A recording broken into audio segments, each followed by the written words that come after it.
फिर से लोगों को डराने लगा है। दिल्ली, हरियाणा, गुजरात, केरल और कर्नाटक समेत कई राज्यों में कोविड-19 एक बार फिर से पैर पसारने लगा है। ज्यादातर मामलों में कोरोना के नए वेरिएंट यानी नए स्वरूप JN.1 की पुष्टि हुई है।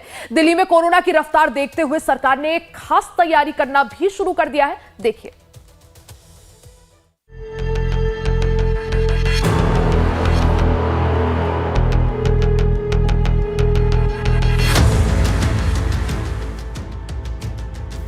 कोरोना ने एक बार फिर अपने पैर पसारना शुरू कर दिया है। देश भर में तेजी से बढ़ते कोविड-19 के केस लोगों को डरा रहे हैं। केरल, कर्नाटक, महाराष्ट्र, गुजरात के बाद अब हरियाणा और दिल्ली NCR में भी कोरोना दस्तक दे चुका है। देश भर में कोरोना के एक्टिव केस की संख्या 300 पार हो गई है।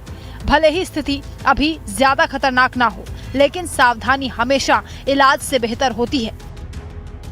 देश भर में एक बार फिर से कोरोना लोगों को डराने लगा है। जिस तरीके से देश भर के तमाम राज्यों से कोरोना के मामले बढ़ते जा रहे हैं, कहीं ना कहीं अब ये एक चिंता का विषय बन गया है। खासतौर पर अगर बात राजधानी दिल्ली की करें तो कल दिल्ली के स्वास्थ्य मंत्री पंकज सिंह ने समीक्षा बैठक की और अधिकारियों को ये निर्देश दिया कि किसी भी सरकारी अस्पताल में बेड और ऑक्सीजन की कमी ना हो। इस बात का खासा ध्यान रखा जाए। अगर इमरजेंसी जैसे मामले सामने आते हैं तो उन मामलों में किस तरीके से हॉस्पिटल को पहले से अलर्ट रहना है, इसको लेकर भी पंकज सिंह ने साफ कर दिया है।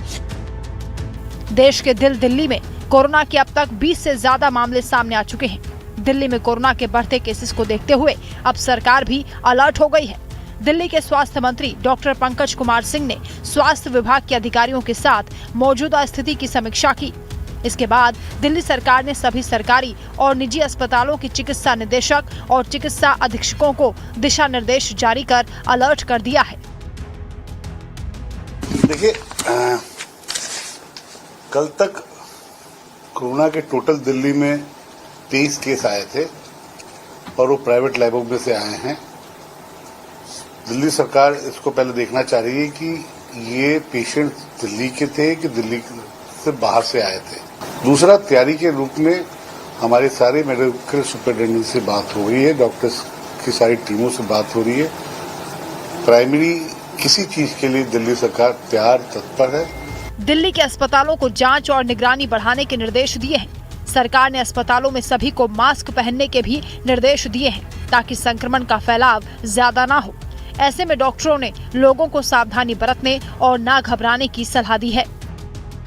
देखिए, कोविड एक वायरल इन्फेक्शन है और वायरस अब समय के साथ अपने आप को म्यूटेट करता रहता है, बदलता रहता है। और ऐसा हमने पीछे कोविड के कई सारे जो साइकिल्स आई थी उसमें हमने देखा था।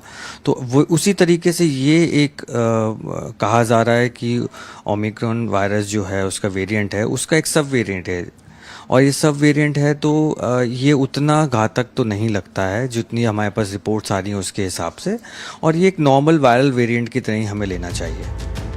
हर परिस्थिति से निपटने के लिए अस्पताल और स्वास्थ्य सेवाएं दुरुस्त हों, इसके लिए दिल्ली के स्वास्थ्य विभाग ने एहतियात बरतते हुए एडवाइजरी भी जारी कर दी है। सभी अस्पतालों को बेड, दवा और ऑक्सीजन की व्यवस्था चाक चौबंद रखने के लिए कहा गया है। सरकार ने अस्पतालों में बेड, ऑक्सीजन, एंटीबायोटिक दवाएं और वैक्सीन का स्टॉक रखने के निर्देश दिए हैं। साथ ही पर्याप्त ventilator, oxygen mask, oxygen concentrator और ऑक्सीजन प्लांट तैयार रखने को कहा है। अभी जैसे हम लोग हॉस्पिटल में काम कर रहे हैं तो कुछ केसेस दिल्ली में पॉजिटिव आए हैं, जिसको रिगार्डिंग लेके लोगों में थोड़ा सा पैनिक है। एज ए डॉक्टर मैं बोलूँगा कि आप पैनिक मत होइए। ये अभी जो नया वेरिएंट है, दिस इज़ थोड़ा सा ट्रांसमिसिबल है, ज़्यादा इन्फेक्शियस है, बट नॉट एनी ज़्यादा सीरियस कंडीशन पैदा नहीं कर सकता ये। हर बार कोरोना किसी नए रूप में आकर कहर बरपाता है। अब की बार देश भर में मिल रहे कोरोना के ज्यादातर मामलों में नए वेरिएंट ओमिक्रॉन JN.1 की पुष्टि हुई है। कोरोना के मामलों ने भले ही एक बार फिर रफ्तार पकड़ ली हो, लेकिन बेहतर तैयारी, इंतजाम और सावधानी से कोरोना के खिलाफ ये जंग जीती जा सकती है और कोरोना को हराया भी जा सकता है। ऐसे में जरूरत है तो जागरूक रहकर सावधानी बरतने की। दिल्ली से शालिनी झा की रिपोर्ट, लाइफ टाइम्स।